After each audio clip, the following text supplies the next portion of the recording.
बिस्मिल्लाहिर्रहमानिर्रहीम अस्सलाम वालेकुम रहमतुल्लाह।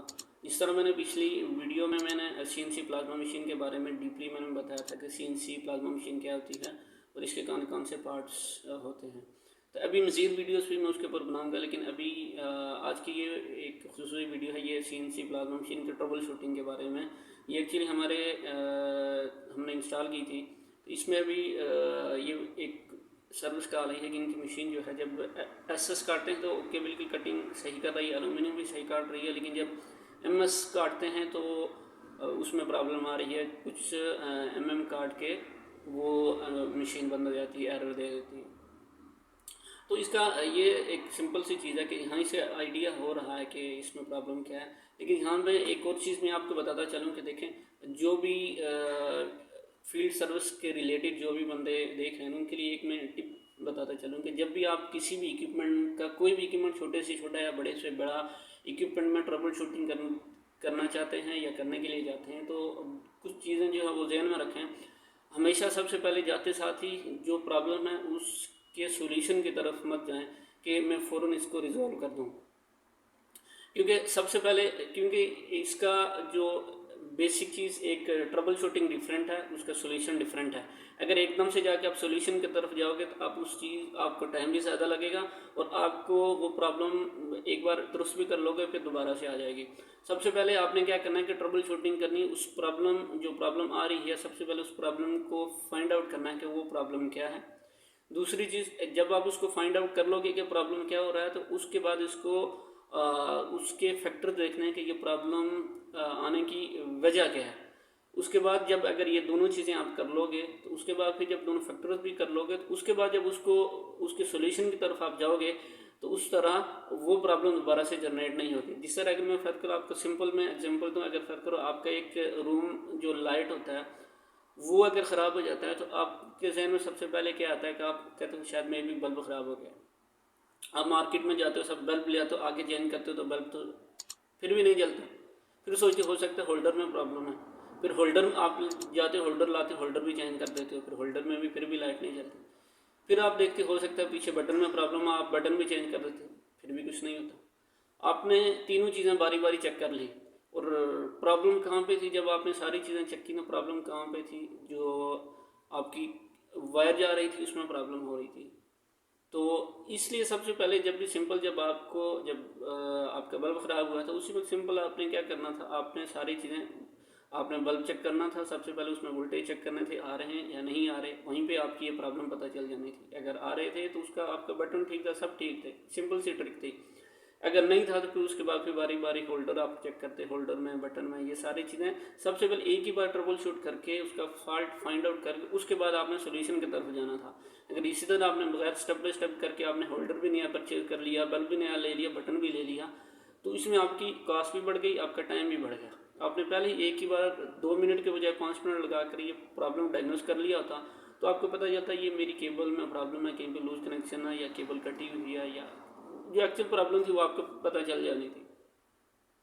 तो इसी तरह यहाँ पर भी मैंने इसलिए एक शॉर्ट वीडियो बनाई है सीएनसी प्लाज्मा मशीन में कि ये प्रॉब्लम आ रही थी कि जो ही वो कटिंग एमएस स्पेशली एमएस की शीट कटिंग स्टार्ट करते थे तो मशीन ट्रिप हो जाती थी।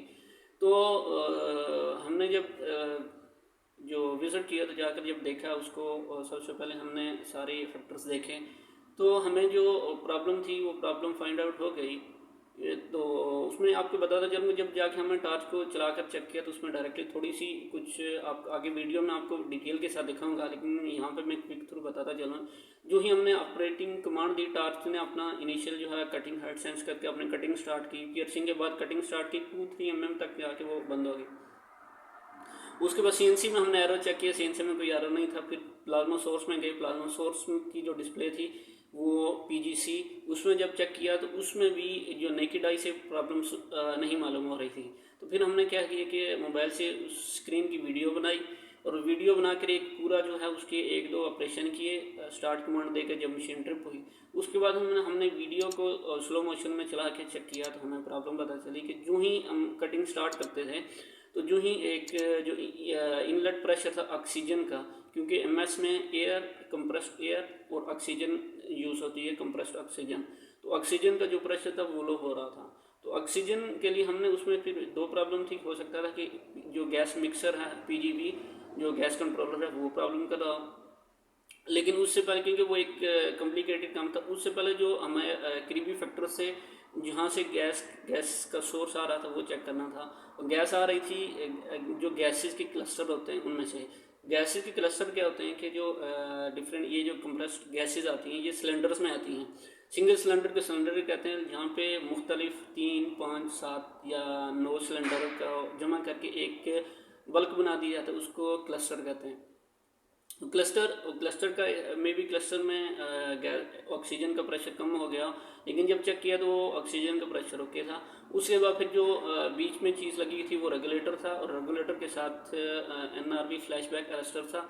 तो फ्लैशबैक अरेस्टर को चेक किया वो ओके था। रेगुलेटर को जब हमने चेक किया तो रेगुलेटर माल फंक्शन कर रहा था, क्योंकि उसका प्रेशर जो अब जा ही नहीं रहा था, वो स्टक कर रहा था 6 to 7 बार में। जबकि CNC जो गैस कंट्रोलर उसकी जो रिक्वायरमेंट थी वो 9 to 10 बार थी।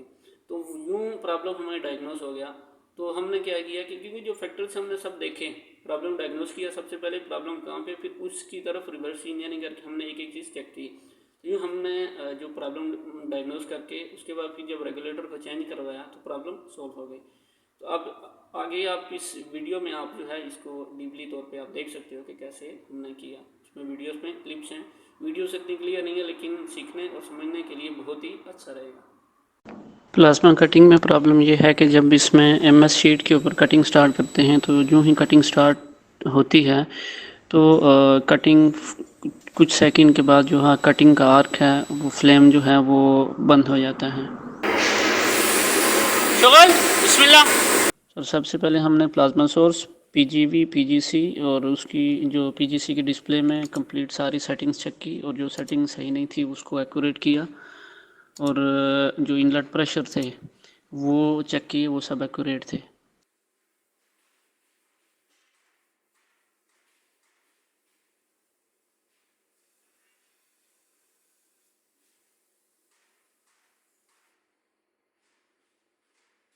जब उसको कटिंग के लिए कमांड देकर जब कटिंग स्टार्ट हुई तो उसको जब PGC के ऊपर देखा तो नेकेड आई से फॉल्ट नज़र नहीं आया, लेकिन जब उसकी PGC डिस्प्ले की वीडियो बनाकर उसको स्लो मोशन में देखा तो एरर जो है वो नज़र आया, जो कि एरर जो था कि इनलेट ऑक्सीजन प्रेशर जो वो लो हो रही थी। वो एरर उसके दो रीज़न हो सकते थे, या तो फिर ऑक्सीजन का प्रेशर जो था वो लो था क्लस्टर में, और या तो फिर रेगुलेटर जो था वो माल फंक्शन कर रहा था। तो एंड में जब चेक किया तो क्लस्टर का प्रेशर ओके था और रेगुलेटर जो माल फंक्शन कर रहा था। जब मैंने इसकी वीडियो बनाकर वीडियो में जब स्लो मोशन में मैंने चेक किया तो मुझे ये रियलाइज़ हुआ कि उसमें जो ऑक्सीजन साइड में प्रॉब्लम आ रही थी, क्योंकि ऑक्सीजन साइड से जो प्रेशर था, जब जो ही टार्क जो थी कटिंग स्टार्ट करती थी तो ऑक्सीजन का प्रेशर जो लो हो जाता था। तो यहाँ पर मुझे प्रॉब्लम तो डायग्नोस हो गई थी। क्यों उसके बाद फिर मेन चीज़ ये थी कि प्रॉब्लम किस चीज़ में है, क्योंकि जब जाके पीछे हमने देखा जहाँ से ऑक्सीजन आ रही थी तो ऑक्सीजन में वहाँ पे दो चीज़ें थी। एक तो ऑक्सीजन क्लस्टर थे, क्लस्टर बोलते हैं ऑक्सीजन का जो सिलेंडर्स को मजमू होता है, जो 6 या 9 सिलेंडर को जोड़ के एक क्लस्टर बनाया जाता है। तो जो क्लस्टर्स थे, क्लस्टर का प्रेशर लो तो नहीं है, जब वो चेक किया तो क्लस्टर का प्रेशर ओके था। फिर उसके बाद फिर बीच में एक रेगुलेटर आता है या फ्लैशबैक अरेस्टर, ये दोनों चीज़ें चेक की तो पता चला फ्लैशबैक अरेस्टर ओके था, लेकिन जो ऑक्सीजन रेगुलेटर था उसमें प्रॉब्लम हो रही थी, वो माल फंक्शन कर रहा था। जब हमने उसको रिप्लेस किया तो हमारी प्रॉब्लम सॉल्व हो गई, उसके बाद कटिंग स्टार्ट हो गई। तो आज के लिए इतना ही। CNC और CNC प्लाज्मा और डिफरेंट इक्विपमेंट के लिए मज़ीद वीडियो भी आती रहेंगी, और मज़ीद वीडियोस के लिए हमारी हौसला अफजाई करने के लिए हमारी वीडियो को उसको लाइक कीजिए, और स्पेशली हमारे चैनल को सब्सक्राइब करना मत भूलिएगा। और अपनी कीमती राय से आगाह करने के लिए कमेंट सेक्शन में कमेंट ज़रूर दीजिएगा, ताकि हमारी हौसला अफजाई और आपके लिए मज़ीद वीडियोस बना सकें।